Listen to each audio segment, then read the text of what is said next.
Selamat pagi Pak Aris dan teman-teman. Nama saya Georgius Gafrankayana dari kelas 12E nomor absen 14. Dan pada hari ini saya akan melakukan presentasi mengenai kongregasi Suster Sang Timur atau disebut juga dengan kongregasi Suster PIJ. Untuk memulai presentasi, saya akan memberikan pertanyaan awal terlebih dahulu. Apa sih itu kongregasi Suster Sang Timur? Nah, kongregasi Suster Sang Timur adalah nama bahasa Indonesianya dan nama aslinya adalah kongregasi Suster PIJ. PIJ memiliki kepanjangan Pauperis Infantis Jesu, yang jika ditranslasikan melalui bahasa Latin berarti kanak-kanak Yesus yang miskin. Nama ini mengungkapkan tugas kerasulan kongregasi untuk mendidik Kristiani anak-anak atau kaum muda. Dengan bahasa simpelnya adalah mengantarkan anak-anak kepada Yesus. Berarti suster di berbagai dunia akan membantu anak-anak yang memerlukan bantuan. Mereka akan menggunakan seluruh hidupnya untuk berdoa dan berkarya bagi mereka.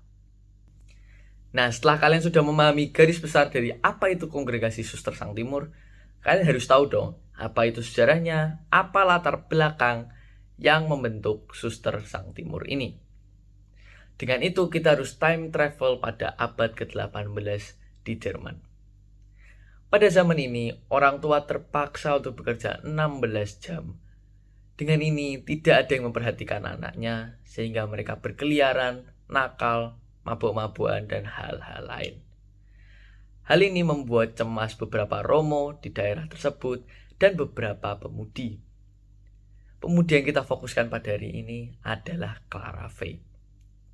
Saudara Clara Fey yang bernama Andreas Fey memiliki inisiatif untuk membentuk sekolah miskin pada 3 Februari 1837 di Van. Sekolah miskin ini dibentuk oleh pemudi-pemudi. Pemudi ini mengumpulkan anak-anak yang terlantar itu, memandikan mereka, memberikan makanan, memberikan pakaian, memandikan mereka, dan mereka juga mendapatkan pendidikan. Namun pemudi-pemudi ini, khususnya Clara Fey, takut jika sekolah miskin ini akan tertutup atau tidak berlanjut lagi. Dengan ini, mereka ingin memastikannya dengan membentuk suatu kongregasi. Dengan itu, dicarikanlah tempat pendiam untuk Clara Fey dan bersama 3 temannya untuk membentuk kongregasi PIJ atau Suster Sang Timur pada 2 Februari 1844 di Aachen, Jerman. Sehingga tujuan utama kalian sudah paham mengapa bisa terbentuk, yaitu untuk membantu anak-anak terlantar yang miskin untuk lebih dekat kepada Tuhan. Nah, setelah kalian tahu latar belakangnya, kalian bisa menebak-nebak sedikit lah ya, visi dan misinya itu apa. Nah, visinya adalah bersatu dengan Allah Tuhan kita, dan misinya adalah menghantar anak-anak dan kaum muda, terutama yang miskin dan terlantar, kepada Tuhan. Kalian juga mungkin pernah berpikir, kok bisa ya suster-suster ini kuat banget dari tahun 1844 bisa menjalankan dan melanjutkan kongregasi ini? Karena mereka memiliki suatu pedoman, suatu spiritualitas, yaitu manete in me, atau yang berarti juga tinggallah di dalam aku. Ini diinspirasi dari sabda Tuhan, yaitu Yohanes bab 15 ayat 4 dengan konteks akulah pokok anggur sejati. Bagi Clara Fey, suatu sabda Tuhan sangat bisa digunakan sebagai pedoman, apalagi pedoman kehidupan rohani. Clara Fey mampu menyelesaikan perutusannya karena berusaha hidup di dalam Tuhan. Dengan ini, kongregasi dan suster-suster ingin mengikutinya.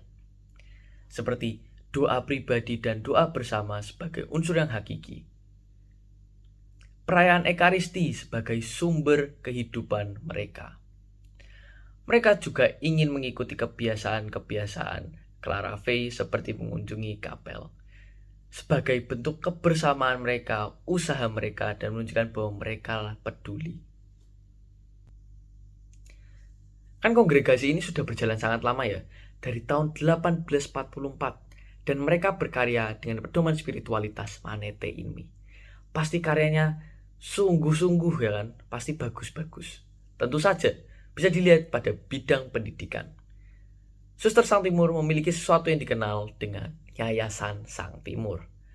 Mereka memiliki TK, SD, SMP, dan SMA di berbagai wilayah. Di Jawa Timur ada, Jawa Tengah ada, Flores ada, dan banyak tempat lainnya. Daftar yang lengkap bisa dilihat dari website Suster Sang Timur. Mereka juga tidak kalah pada bidang sosial dan kesehatan. Mereka memiliki panti asuhan, asrama, klinik, dan hal lainnya. Mereka juga bahkan memberikan sosialisasi untuk menunjukkan dedikasi mereka untuk tidak kalah pada bidang sosial dan kesehatan juga. Melalui semua hal yang telah dilakukan oleh kongregasi Suster Sang Timur, pasti kita bisa menarik suatu makna kehidupan. Bahwa kita harus memiliki kerendah hatian.